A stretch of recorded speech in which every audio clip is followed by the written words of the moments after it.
رات کے 2 بجے میں اپنے بھائی کے دوست کے ساتھ گھر سے بھاگ گئی۔ اندھیرے میں کچھ دکھائی نہیں دے رہا تھا۔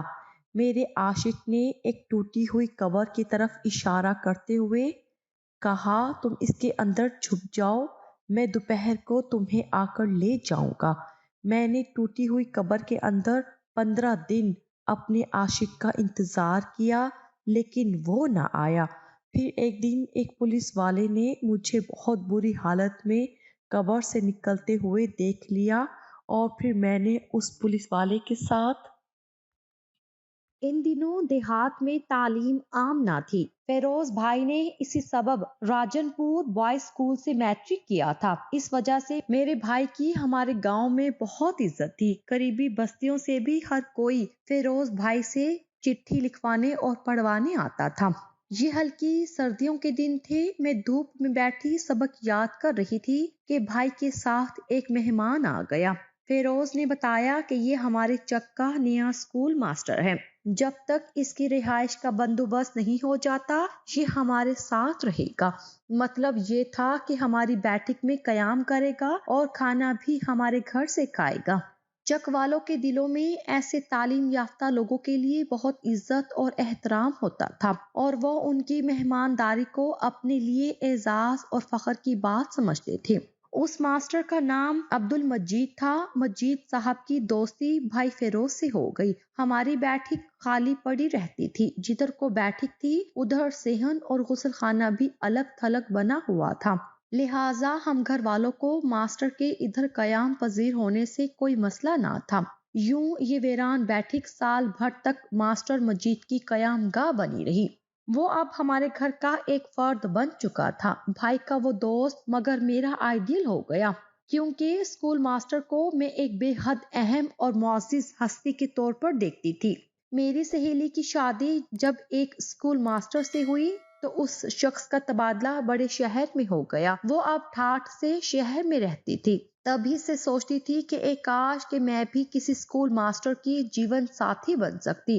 غرض کے سادہ لو ان پڑھ دیہاتی لڑکیوں کے ایسے ہی خواب ہوتے ہیں۔ مجید خوبرو، خوش لباس اور خوش گفتار تھا۔ جب وہ سفید کلف والا کرتا شلوار پہن کر گاؤں کے اسکول کو روانہ ہوتا تو مجھ کو اپنے کسی سہانے خواب کی تعبیر لگتا۔ میرا دل بھی اس کے ساتھ ہو لیتا، اور جب تک وہ واپس نہ آ جاتا میں بے دل بے کار سی گھر میں ادھر ادھر پھرا کرتی۔ میں نے تیزی سے 4تھی جماعت کی اردو کی کتاب ختم کر لی اور اب 5ویں کا کورس پڑھ رہی تھی۔ 5ویں جماعت میں بورڈ کا امتحان دینا لازم تھا، لہٰذا فیروز بھائی نے ابو سے اجازت لی کہ اس کو بورڈ کے امتحان کی تیاری شام کے وقت مجید کروا دیا کرے گا۔ والد صاحب نے نہ چاہتے ہوئے بھی اجازت دے دی، کیونکہ وہ مجید کا مشاہدہ کرتے رہتے تھے۔ ان کو یقین ہو گیا تھا کہ یہ نیک چلن ماسٹر ہے، اس پر بھروسہ کیا جا سکتا ہے، اور یہ ہماری آنکھوں کے سامنے سائرہ کو پڑھا دیا کرے گا۔ پہلے صرف میرے دل میں اس کے لیے پسندیدگی کے جذبات تھے، رفتہ رفتہ اس کی طرف سے بھی جھکاؤ ہوا تو بالآخر یہ پسندیدگی دونوں طرف سے گہری ہونے لگی۔ ہماری محبت دلوں تک رہی۔ یہ خاموش محبت بے زبان اور پاکیزہ تھی، اس میں بری نیت کو دخل نہ تھا۔ وہ مجھ کو نیک نیتی سے اپنانا چاہتا تھا، اور میں بھی والدین کی رضا اور ان کی دعاؤں کی چھاؤں میں اس کی بن جانا چاہتی تھی۔ مگر ہمارے درمیان میرا بھائی سب سے بڑی رکاوٹ تھا۔ وہ بے حد جذباتی تھا۔ جہاں وہ مجھ سے محبت کرتا تھا وہاں میری محبت کے معاملے میں اس کے جذبات بہت نازک تھے، کیونکہ ہمارے ہاں غیرت کا مسئلہ ایسا تھا کہ اگر اس کو میرے خیالات کا علم ہو جاتا تو وہ ہم دونوں سے زندہ رہنے کا حق بھی چھین لیتا۔ تبھی بھائی کا خوف مجھ پر ہمیں وقت طاری رہا کرتا تھا۔ میں نے 5ویں پاس کر لی اور 6ٹھی کی کتابیں منگوا لی۔ تبھی ایک روز یہ انکشاف ہوا کہ بھائی اگلے گاؤں ماموں کے بیٹے کے ساتھ میری بات پکی کر آیا ہے۔ اسی ماموں کی بیٹی فیروز بھائی کی منگیتر بھی تھی۔ جب مجید کو میں نے بتایا وہ ہکا بکا رہ گیا۔ بھائی سے کچھ کہنے کی تو اس میں ہمت نہیں تھی۔ انہی دنوں والد صاحب کو کھیتوں میں سانپ نے ڈس لیا۔ مجید اور فیروز بھائی ترنت ان کو شہر کے ہسپتال لے گئے، مگر یہ سانپ بے حد زہریلا تھا۔ اس کا ڈسا پانی بھی نہ مانگتا اور جاں بحق ہو جاتا۔ فیروز بھائی ابا کو نہ بچا سکے، ان کا گلا بند ہو گیا تھا، سانس ختم ہو گئی، انہوں نے ہسپتال پہنچنے سے پہلے ہی رستے میں دم دے دیا۔ والد کی وفات کو 3 ماہ گزرے تھے کہ شادی کی تاریخ طے کر لی گئی۔ نئی چاند کو میری بارات آنے والی تھی۔ اب تو میری آنکھیں دریا سے سمندر بنی جاتی تھی۔ گھر والے سمجھتے کہ باپ کی وفات کا صدمہ مجھے دن رات رلاتا ہے، مگر میں تو دوہرے صدمے سے زار زار ہوتی تھی۔ بھائی مجھے مناتا سمجھاتا، مگر میں ان سے یہ بھی نہ کہہ سکتی تھی کہ فیروز بھائی تم یہ کیا کر آئے ہو؟ میری زندگی کا فیصلہ کرتے وقت مجھ سے ایک بار پوچھ تو لیا ہوتا۔ جس کی دلہن بنائی جا رہی تھی وہ پہلے سے شادی شدہ تھا، مگر 15 سال اولاد نہ ہوئی تو دوسری شادی کرنے چلا تھا۔ اکرام عمر میں مجھ سے 30-40 سال بڑا تھا، اور فیروز بھائی کو اس کی بہن سکینہ سے محبت تھی، کیوں نہ ہوتی، وہ بچپن سے بھائی کی مانگ تھی۔ اب اکرام نے یہ شرط رکھ دی کہ سکینہ کی شادی فیروز سے تبھی ہو سکتی ہے اگر وہ اپنی بہن سائرہ کی شادی مجھ سے کر دے، یعنی پھر وہی ہمارے دیہاتوں کی وٹے سٹے والی رسم جس کی بھیڑ ہماری دھرتی کی ہزاروں لڑکیاں چڑھتی آ رہی تھی۔ ابا ہوتے تو شاید میری قسمت یوں نہ پھوٹتی۔ اماں بھی اس رشتے کے حق میں نہ تھی۔ بے شک اکرام ان کا سگا بھانجا تھا، لیکن میری اور اس کی عمر میں بہت فرق تھا۔ جون جون شادی کے دن قریب آتے جاتے تھے میرا دم گھٹتا جاتا تھا۔ سمجھ میں نہ آتا تھا کہ کس طرح بیٹھک میں مجید کو پیغام بھجواؤں، کیونکہ اب میں نے اسے پڑھنا بند کر دیا تھا۔ ایک دن بیٹھے بیٹھے ذہن میں یہ ترکیب آئی، کیوں نہ میں اپنے پالتو کتے کو اپنا پیغام رساں بنا لوں۔ ہمارے گھر ایک پالتو کتا ہوتا تھا، وہ مجید سے بھی مانوس تھا، کیونکہ یہ مجید کی عادت تھی کہ جب وہ کھانا کھاتا ہمارے پالتو کتے کو بھی پچکار کر کچھ نوالے ڈال دیتا تھا۔ آج دوپہر جب میں نے مجید کا کھانا بیٹھک میں بھجوایا تو کتے کے گلے میں دھاگے میں ایک پرزہ بھی پرو کر ڈال دیا۔ ملازمہ نے مجید کو کھانا دیا تو کتے کو بھی خوشبو نے اس کے پاس بیٹھک میں پہنچا دیا۔ میں صحن میں ٹہل کر کتے کی واپسی کا انتظار کرنے لگی۔ دل بری طرح دھک دھک کر رہا تھا کہ اگر مجید کا دھیان کتے کے گلے میں پڑی زنجیر کے ساتھ لٹکتے دھاگے کی طرف نہ گیا تو یہ محبت کا قاتل تعویذ ضرور کسی اور کے ہاتھ لگ جائے گا، تب بہت برا ہوگا، کیونکہ آج میں نے ایک انہونا قدم اٹھا لیا تھا۔ میں نے مجید کو لکھا تھا، آج جب رات کا 1:30 بجے تم ہمارے جانوروں کے باڑے میں آ جانا۔ میری نگاہیں اس دیوار کی طرف لگی تھی جدھر کو بیٹھک تھی۔ صحن میں کھڑی سانسیں گن رہی تھی کہ کتا واپس آ گیا۔ اس کے گلے میں پرزہ موجود تھا جو زنجیر کے ساتھ لپٹے دھاگے میں جھول رہا تھا۔ میں نے پیار سے کتے کی کمر پر ہاتھ رکھا، وہ سکون سے بیٹھ گیا۔ کاغذ کے پرزے کو اس کے گلے سے نکالا، پیغام بدل چکا تھا۔ مجید نے لکھا تھا، میں ضرور آؤں گا، انتظار کرنا۔ رات کا 1 بج گیا تو میں دبے قدموں صحن میں نکلی، گھڑے سے پانی نکال کر پیا۔ برابر میں وہ دروازہ تھا جدھر سے گزر کر جانوروں کے باڑے کو جاتے تھے۔ کتے نے میری بو سونگھ لی، میری جانب لپکا، میں نے اس کی کمر پر پاؤں رکھ دیا، جس کا مطلب تھا کہ میں کوئی غیر نہیں، شانت ہو جاؤ۔ وہ دبک کر بیٹھ گیا، بھونکا بھی نہیں۔ تھوڑی دیر تک میں سہمی سی باڑے میں پڑی چارپائی پر بیٹھی رہی۔ وہ کتا جو ہمارے جانوروں کا رکھوالا تھا، اس کو میرے یہاں بیٹھنے پر کوئی اعتراض نہ تھا۔